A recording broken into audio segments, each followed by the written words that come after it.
at that time I was in an existential crisis thinking like, should I leave dentistry or should I just go back to Dubai and change my environment and start something new? Okay, amazing. We have Trish here out in Dubai, also from California there in the States, kind of doing back and forth. And Trish, it's been really cool connecting with you over the past, I guess, almost 2 years. I think you joined 2 years ago in the program. Yeah, yeah, almost 2 years I've started, and until now I'm still in the program, still meeting people in the community. Everyone's so helpful and just trying to do their wins and get opportunities all together. Yeah, amazing. Cool. Well, yeah, like I think it was really cool seeing your journey kind of starting. I know what like before this interview we hopped on and you were talking about how you started in a sales role for maybe 6 months or so, kind of transitioned into the more real estate side of things, and then now also kind of working on your own marketing agency as well. So I'd love to hear kind of your experience, within the Modern SDR, what happened kind of after when you started your sales position, like the good parts, the bad parts, the kind of struggles. And yeah, just take it away. I'd love to hear your journey. Thank you so much for being here. Yeah, for sure. So overall, with these, yeah, almost 2 years ago, and at the time, I was a dental assistant. I did not have any sales experience, nothing at all. I jumped into it, invested my time and energy, and it was worth it. The first 3 months, I would say, actually, it was 2 months. I was really putting my time, full time on it, trying to, find an opportunity right away. I practiced with everyone, and I would say, I actually jumped into one of your course where you can find jobs. I skipped that triage. I remember at that time as I was doing DM practice with people, and I watched on how to get jobs. And when I jumped into the triage practices, I got a job even before graduation, which was amazing. I felt Mhm. like I was, I had that doubt, but I was like, wow, someone actually believed in me, which was also my first mentor on that first job. He saw that I had potential, even knowing I did not have experience and I was just practicing. Yeah, I was in your program. I learned a lot. I applied it to my first 6 months on that job. And then moving forward, I got another opportunity for a real estate marketing agency as an appointment setter as well. And then I did the cold calling. I went through the inbounds and the outbound reach outs, and Yeah. then I got moved. Yeah, it was crazy because the first job that I had, everything was paid ads. So I was used to just, warm leads or hot leads. This one, I really prepped on cold calling. It was no one really likes it, but it really helped me with my appointment setting skills.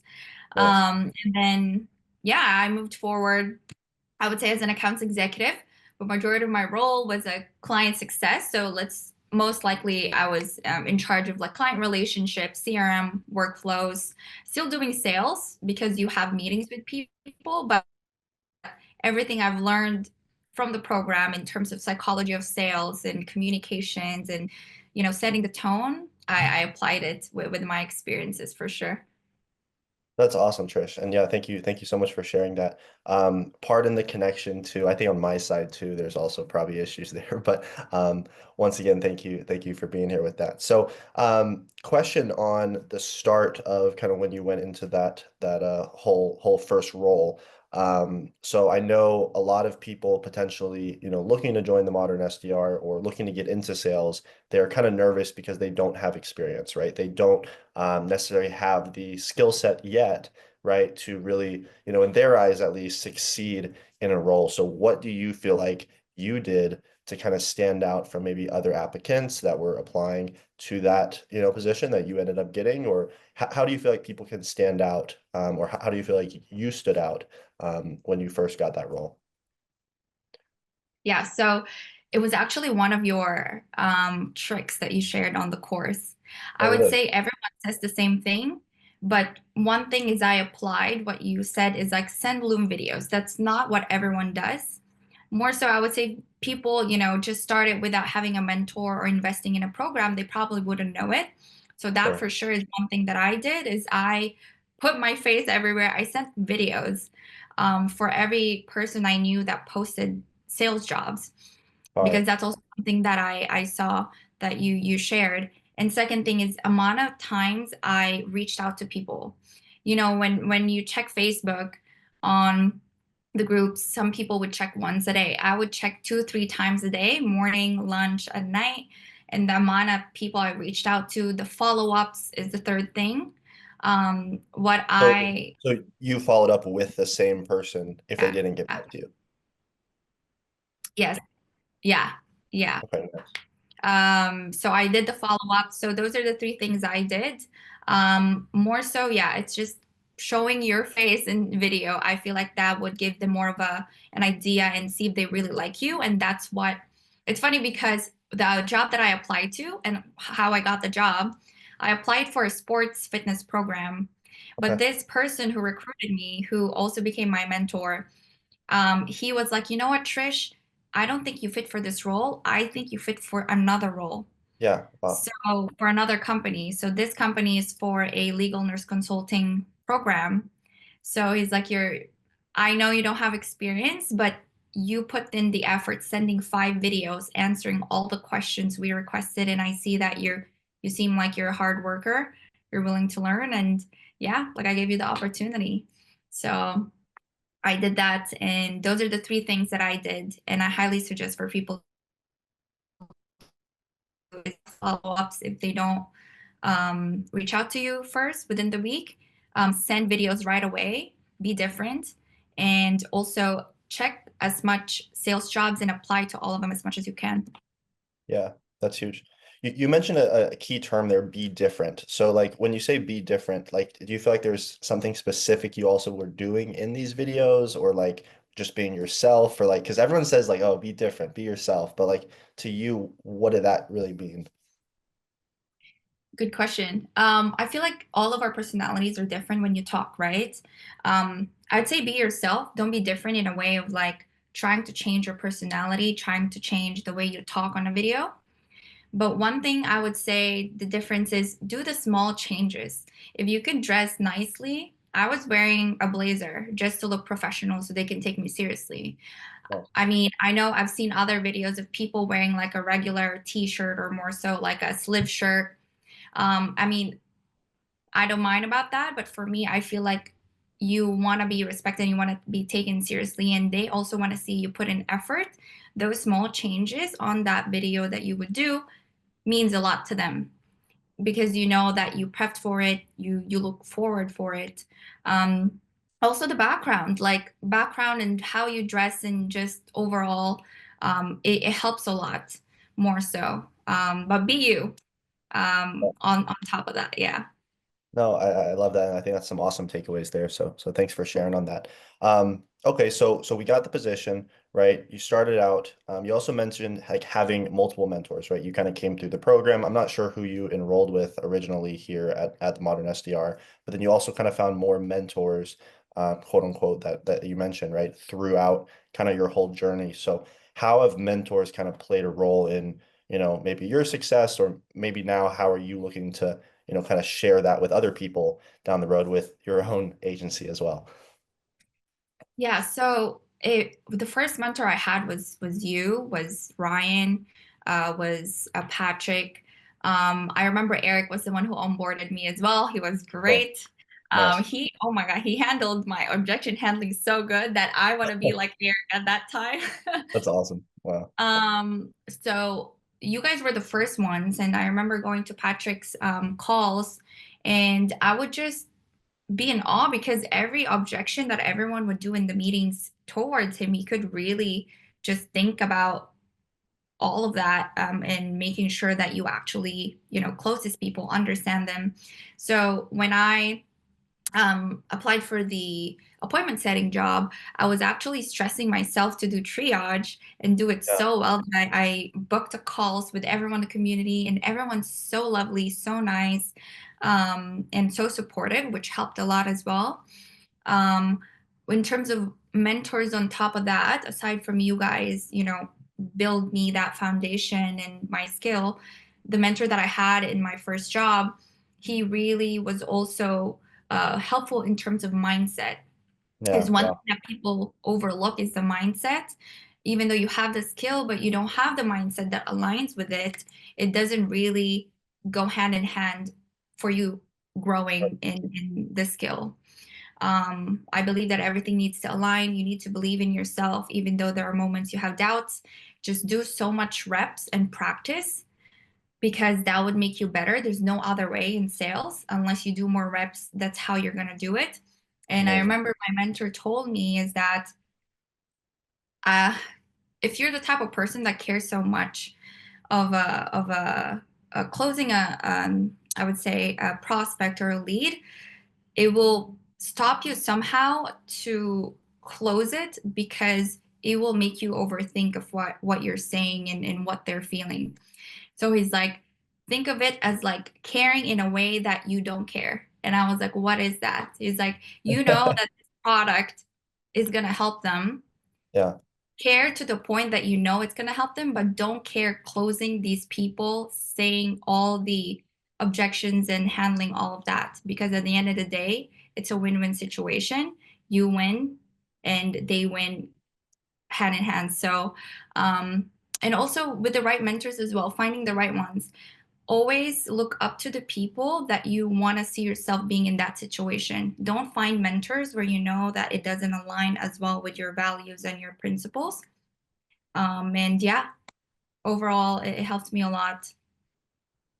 Yeah, I think that's a really important point you bring up too about like the outcomes and principles there. And I think specifically on the principles side, um, so like how like when you mention that, like because I see a lot of, a lot of flash on social media, and I think our marketing probably was more flashy, in the past, and then now it's kind of been a little bit more reserved on just, hey, this is kind of the result, this is what it is. Because I think that was more in line with the principles that, I wanted to bring to this. So like when you mentioned that, like what sort of principles would you look for in someone else that you want to work with, or kind of elaborate on that, because I see a lot of the outcome that's being displayed, which is, on the surface maybe it looks great and whatnot, but then the principles behind that, maybe are sometimes misaligned. So I love to hear you speak more on that. Yeah, so don't get me wrong, like, I grew up in Dubai and I've seen all those like flashy things. Like, I feel like it's already in the norm over here. Yeah, exactly. Um, and also, I grew up in California, experiencing of like, oh, just, not everyone is like that.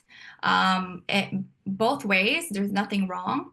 But at the end of the day, I feel like I reflected on things where it's more so on the encounters I had with people. I've encountered people where yes, you're right. Like some people will do flashy things on social media. Obviously, it's just to get leads, even though in person I got to know them. That's not really their lifestyle. More so, some of them, I would say they're faking it. Some of them are actually just doing it for the sake of getting clients. But in real life, they're very humble. They're very, I would say down to earth. So in terms of the principles I see, let's say, for example, like I mentioned, finding a mentor, I would say it's so just what they emulate is what they actually preach in real life. Yeah. I feel like instead of talk to talk, they walk to walk and talk. They walk to talk, I would say, or talk to walk, however you call it. Like everything aligns together. It's more so, to be honest, I respect anyone whatever values and principles they have, because if you're the type of I feel like that's a power no one can take away, is someone not deviating you away from whatever values and principles you have in general. um, and that's something I respect in people and I look up to, because at the end of the day, I really I what I really see in a person is they're a man of their words. I feel like that's the best thing that I really see and look up to someone is, are you a man of your words? Are you a woman of your words? Because whatever you say out there, I feel like it needs to reflect on what you're doing. And if you solely believe it, whatever you're passionate about, whatever you believe in, who cares? That's all that matters, is that it's something that you align to at the end of the day. Um, and yeah, I would say even if I go for someone who is very flashy right now, but I respect them so much, I Sure. respect them because wow, they made it, they Yeah. made it and deserve it. Where others as well, they're not flashy, but they stick to that, and that's so I would say admirable is because Yes. they're very true, authentic to themselves, and they stick to their values and principles. No, I love that. Thanks for exploring that a lot more. I think the authenticity piece is huge. So that's awesome. So I kind of want to backtrack, Trish. So earlier when I guess you just kind of got into this space, right? Maybe you pursued modern SDR, kind of went into different sales roles. Like, are your friends like also kind of going this path? Like, what did your family think? Like, what did kind of the people around you kind of say, when they found out that you were kind of going this different path? Like, what did that kind of look like? Oh my gosh. At that time, I was in an existential crisis thinking like, should I leave dentistry or should I just go back to Dubai and change my environment and start something new? It took a toll on me because a lot of my friends in California and in Dubai, like they're all in their 9 to 5 job. They're all in most likely in medicine and marketing, but Wow, not a lot of them are in sales. So I didn't know what route I was doing, but then my family was so supportive. that's amazing. Um, Having Asian parents, it's kind of hard Yeah. that your family is the one who actually pushed you to not be a dentist. But it was this case for me. They told me, we care about your mental health. We want you to be happy. Whatever you're going to do, you're going to be successful. So I decided to move back to Dubai. I knew real estate was something I wanted to start because it's hot here, and my family also has a background in real estate. So growing up, I kind of appreciated that. So I was like, how do I do this? How can I start somewhere from scratch? I saw I saw your marketing, Cocoa. You're Flashing everywhere on my marketing. Instagram. Insane. I was like, you know what? Let me click on this call for someone saying that I can make money through my phone. Um, so I did that, and yeah, everything started from there. I love communication, and I knew sales is something I jumped into. I went to your program, learned everything I could, still learning, getting there. And yeah, I'm very grateful. I'm very grateful for the experience that you guys have taught me. Thank you. Yeah, we definitely appreciate it, and I'll make sure to forward this to the team. So that's awesome. So I mean that's really cool that your parents were supportive. That's kind of why I was asking that question, honestly. Like coming from Vanderbilt out in Nashville, um, I'm not sure if you're familiar, but like a lot of the kids are, the parents want them to go a specific route, whether that's mainly through like investment banking, consulting at like one of the big four, and then also through like, dentistry or medicine or like it's literally like it seems like kind of almost the same path. So it's so interesting to see people pursuing different, avenues. And I think that's amazing that your parents and family were supportive of that. So that's cool. Um, so I guess before getting into it, I know you obviously saw our marketing everywhere, things like that too, but like what sort of doubts or like hesitations did you have? I seem like you had objections even on the onboarding call, which I wasn't aware of as well. But yeah, like what were some of your hesitations and objections to, joining a program like this or yeah, It's mainly the financial aspect. sure. Um, yeah, because someone who doesn't know what sales is, you're kind of going to have doubts, right? You're going to be like, how are the, just thinking about it, like, how are they going to make me do better in speaking? I can just do that without a program. Those were my thoughts. Um, but a lot of it is more so the financial aspect, because again, you do need to put in an investment to gain all those knowledge and skills, right? So that was the main thing that Eric, oh well. Oh my God, Cocoa. Like I'm telling you now, the training you guys did for him is insane because he really made sure that he would get that money right on the call from me.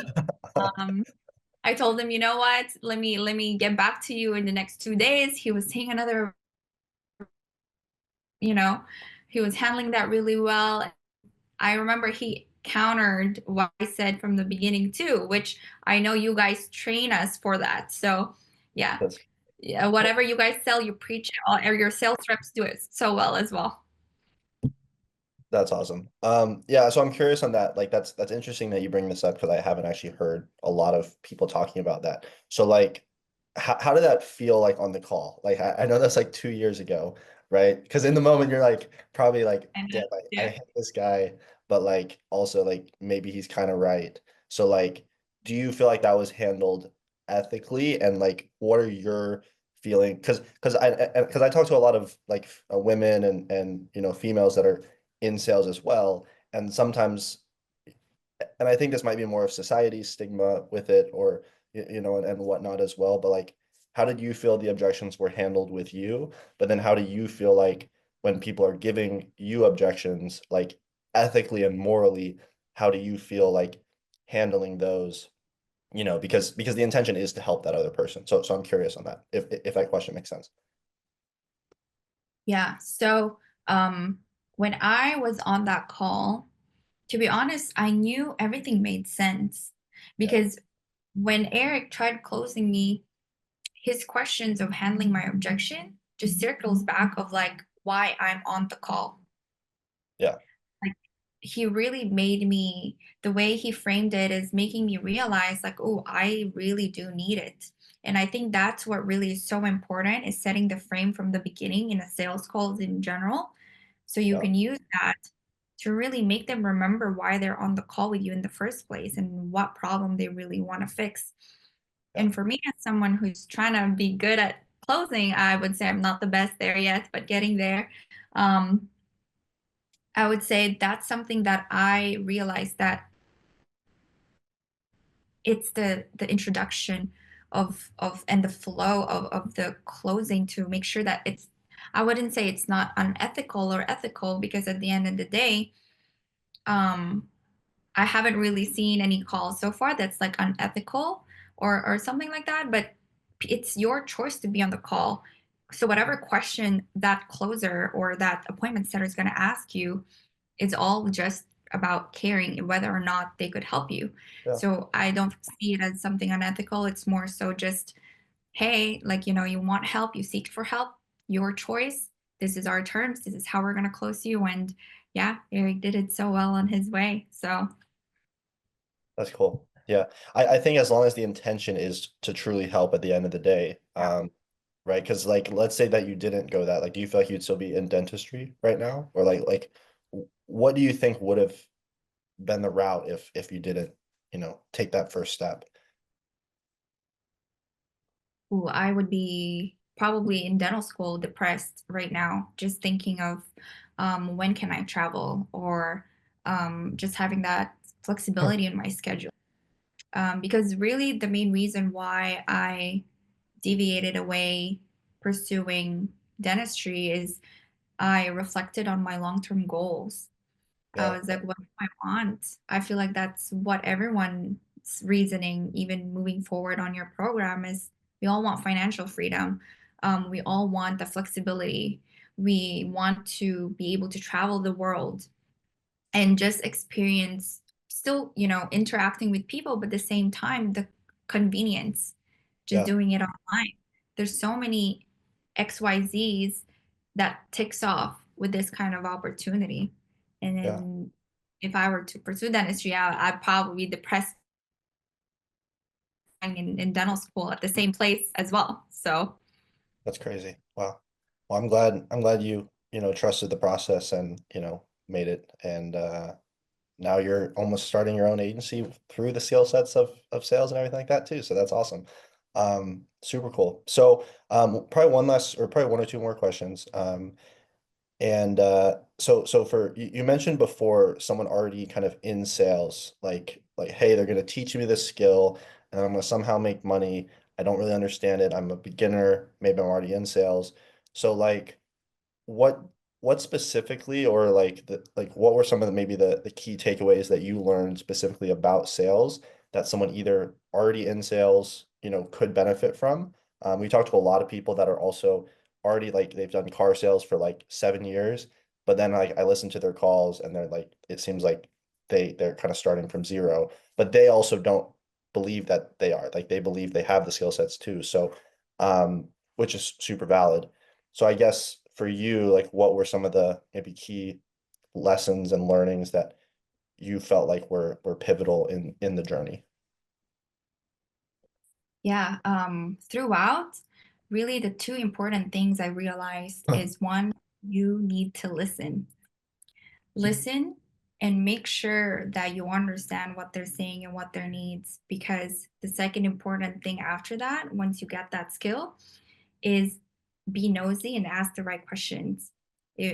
Just be like a chismosa, let's just say that. Like as a friend, if you don't have to care for the lead, but you know that this process could help them, the service could help them, and that's enough for you to care that you're genuinely helping them.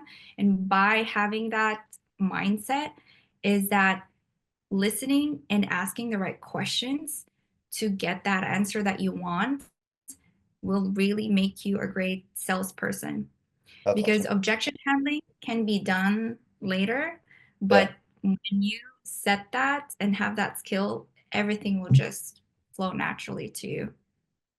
super cool. Yeah, thanks for going into that. Well, cool, Trish. I think that's most of the stuff I got. Thank you so much for being here.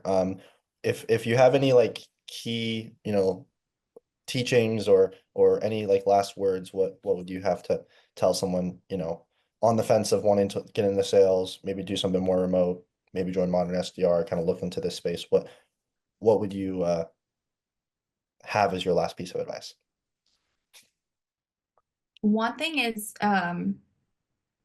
if you reflect on what you want down the line, if that aligns with financial freedom, flexibility, convenience, go into sales and find the right mentor in the right program. I'd say your program was enough for me to even get these opportunities. You don't have, I mean, find a mentor. Actually, more likely, find a mentor who actually genuinely is there for their students or people who onboard in the program. Because for you, Kakoa, I'm just by you, like you actually are present with calls. You're present into the program, the Heartbeat app. You're online. You actually genuinely reply to people, and you put the time multiple times a week, which is rare for other programs, from what I've heard.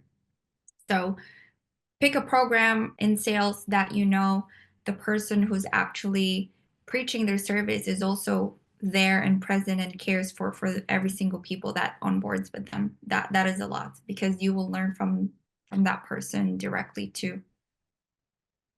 Cool. Thank you, Trish.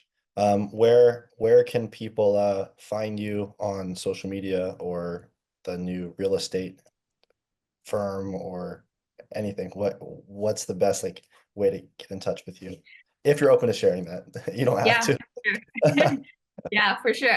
So on Instagram, my name is Trish X TOL, so Trish X Toll.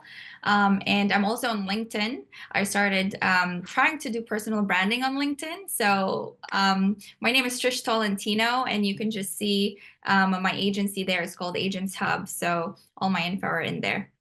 Agent Hub, go follow, like, subscribe. We're Yeah. gonna have to move into our personal branding Yes. course now here, Trish. Yeah, yeah. That's a goal down the line. Yeah, super cool. Well, thank you so much for being here, Trish. I appreciate it. And yeah, you guys know where to follow her, and her links will be in the description of this video or wherever it is. Thanks. Thank you. Thank you, Koa.